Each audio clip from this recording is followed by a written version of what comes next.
SLBC టన్నెల్లో భయానక పరిస్థితి నెలకొంది. లోపల చిక్కుకున్న కార్మికులను రక్షించేందుకు చేపట్టిన సహాయక చర్యలు రెస్క్యూ టీమ్స్లకు సవాల్గా మారాయి. సొరంగంలో ఎటు చూసినా బురద, మట్టి, రాళ్లు, శిథిలాల గుట్టలే కనిపిస్తున్నాయి. పైగా ఊట నీరు పెద్ద ఎత్తున ఉబికి వస్తోంది.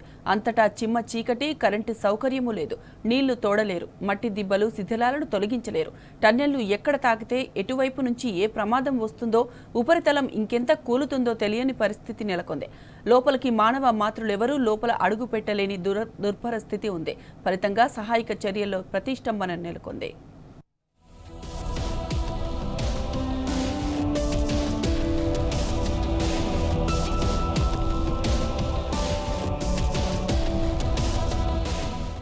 ఎస్ఎల్బీసీ సొరంగంలో చిక్కుకున్న 8 మంది ఆచూకీ కనుగొనేందుకు రెస్క్యూ ఆపరేషన్ కు అక్కడి భయానక పరిస్థితులు అడ్డంకిగా మారాయి.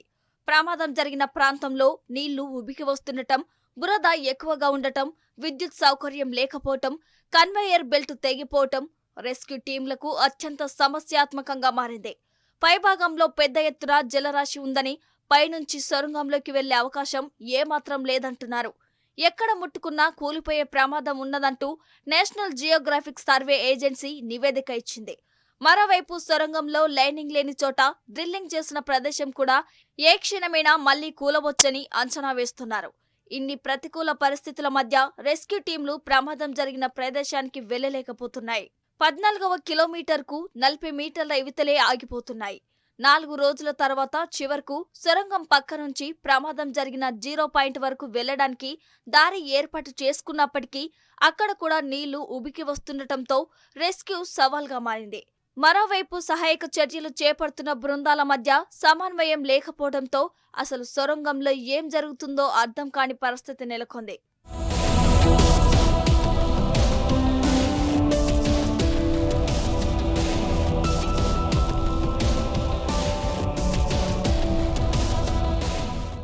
ఎస్ఎల్బీసీ టన్నెల్లో రెస్క్యూ ఆపరేషన్ చేపట్టిన Indian navy, NDRF, rat miner టీంలు మంగళవారం ఉదయం 9 గంటలకు సొరంగంలోకి ప్రవేశించాయి.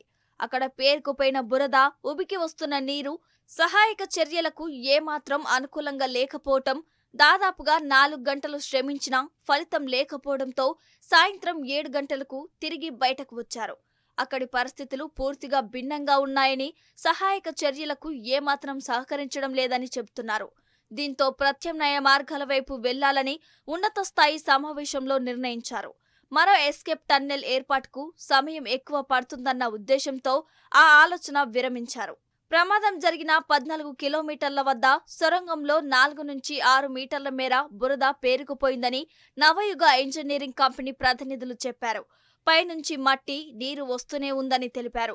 మానవ మాతృలు ఎవరూ ఇక్కడ సహాయక చర్యల్లో పాల్గొనే అవకాశం లేకుండా పోయిందని పరోక్షంగా ఒప్పుకున్నారు. మరోవైపు సొరంగంలో లైనింగ్ లేని చోట డ్రిల్లింగ్ చేసిన ప్రదేశం కూడా ఏ క్షణమైనా మళ్లీ కూలవచ్చని అంచనా వేస్తున్నారు. ఇదే జరిగితే టన్నెల్లో సహాయక చర్యలు మరింత కఠినతరం అవుతాయని భావిస్తున్నారు.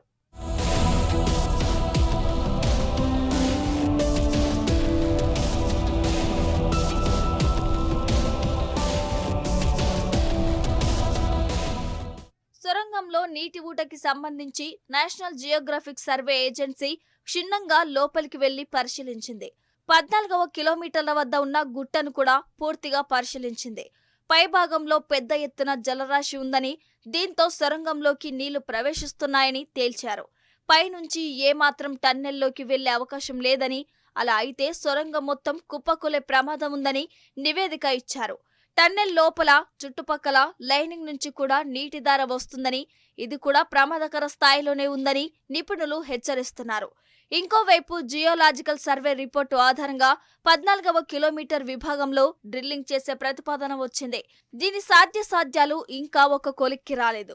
సొరంగం లోపల భారీ మిషన్తో బురద, టన్నెల్ బోరింగ్ మిషన్ సామగ్రిని బయటకు తీయడం కూడా సాధ్యపడటం లేదు. బృందాలు సాహసం చేసి లోపలికి వెళ్లాలన్నా 40 మీటర్ల వద్ద సొరంగ మార్గం దగ్గర సుమారు 6 మీటర్ల వరకు బురద నిండిపోయింది. ఉబికి వస్తున్న నీటి ఊట, విద్యుత్ సౌకర్యం లేకపోవటం దీనికి తోడై సహాయక చర్యలు మందగించాయి. దీంతో టన్నెల్లో ఎట్టి పరిస్థితుల్లో ముందుకు వెళ్లడానికి అవకాశం లేకుండా పోయిందని చెబుతున్నారు.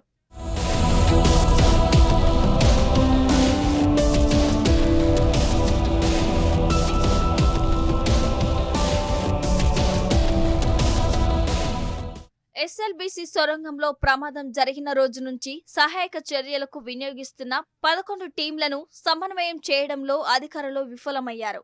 లోపలికి వెళ్లిన ప్రతి టీం తిరిగి బయటకు రావటం, అక్కడి పరిస్థితులు వివరించడం వరకే సరిపోతుంది. మునుముందు ఏం చేయాలనే దానిపై స్పష్టత కొరవడింది. మంత్రులు ఇలా వచ్చి అలా వెళ్లిపోతుండటంతో సహాయక చర్యల్లో ఆశించినంత వేగం ఉండటం లేదు. లోపల చిక్కుకున్న వారిని రక్షించే ప్రయత్నం కనుచూపు మేర కనిపించడం లేదని అక్కడి అధికారులే చెబుతున్నారు. రెస్క్యూ ఆపరేషన్ మరింత ఆలస్యమయ్యే అవకాశం ఉందని అంటున్నారు.